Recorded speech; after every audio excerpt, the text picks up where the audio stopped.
राजतन्त्र फर्किने पक्का भयो। गद्दी पुछ सिर्पे झिक।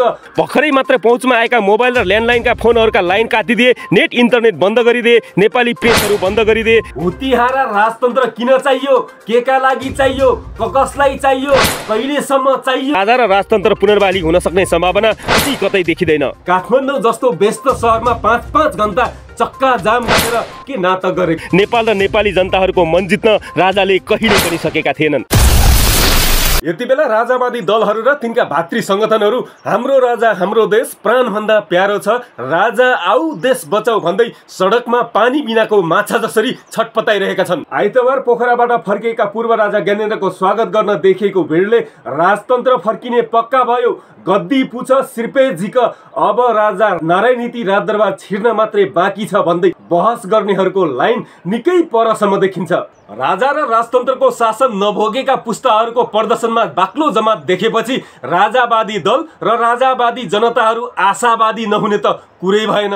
तर यता आफ्नै दरबार र आफ्नै परिवारको सुरक्षा गर्न नसक्ने हुतिहारा राजतन्त्र किन चाहियो, केका लागि चाहियो, कसलाई चाहियो, कहिलेसम्म चाहियो भनेर प्रश्न गर्नेहरूको लाइन पनि बाक्लै देखिन्छ।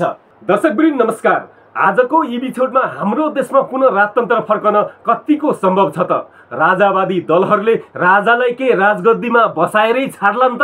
यदि राजा र राजतन्त्रलाई फर्काउने हिम्मत छैन भने काठमाडौँ जस्तो व्यस्त शहरमा 5-5 घण्टा चक्का जाम गरेर के नाटक गरेको? विश्वका कैयौं देशहरूमा राजतन्त्र पुनर्स्थापना भए। राजतन्त्र कस्तो अवस्थामा पुनर्बहाली गर्न सकिन्छ, यसै विषयमा केन्द्रित रहेर आजको यो कार्यक्रम तयार पारेको छु।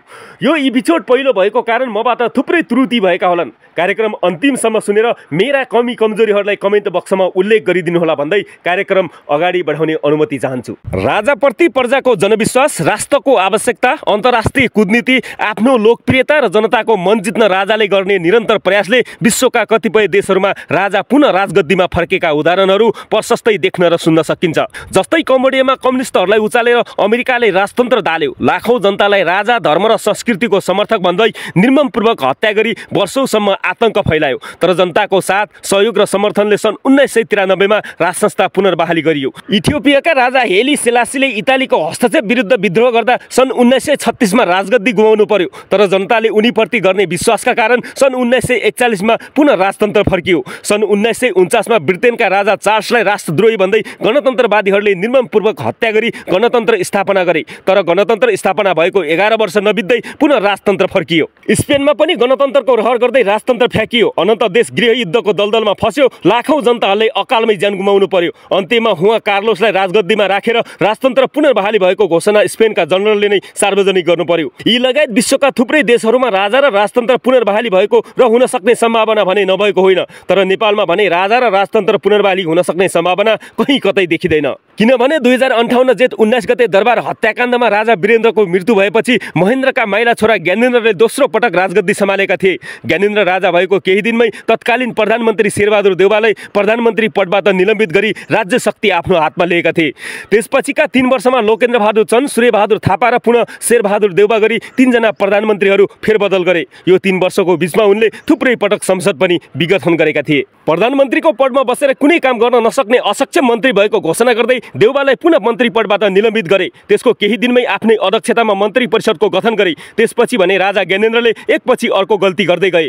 भर्खरै मात्र पहुँचमा आएका मोबाइल र ल्यान्डलाइनका फोनहरूका लाइन काटिदिए, नेट इन्टरनेट बन्द गरिदिए, नेपाली प्रेसहरू बन्द गरिदिए, एफएम रेडियो र टिभीबाट प्रसारण हुने समाचारहरू प्रत्यक्ष सेनाको निगरानीमा सञ्चालन हुन थाले। फलस्वरूप 7 दलले जनआन्दोलनको घोषणा गर्यो। जनताहरू पनि आन्दोलनमा एक धिक्का भएर उत्रिए। जनआन्दोलनले यतिसम्म भयावह रूप लियो कि 240 वर्षीय राजतन्त्र सधैँको लागि अन्त्य भयो। राजतन्त्र फाल्नका लागि जसरी जनताले सडक र सदन तताएका थिए, अब राजा फर्काउन त्योभन्दा सशक्त सङ्घर्ष गर्नुपर्ने देखिन्छ।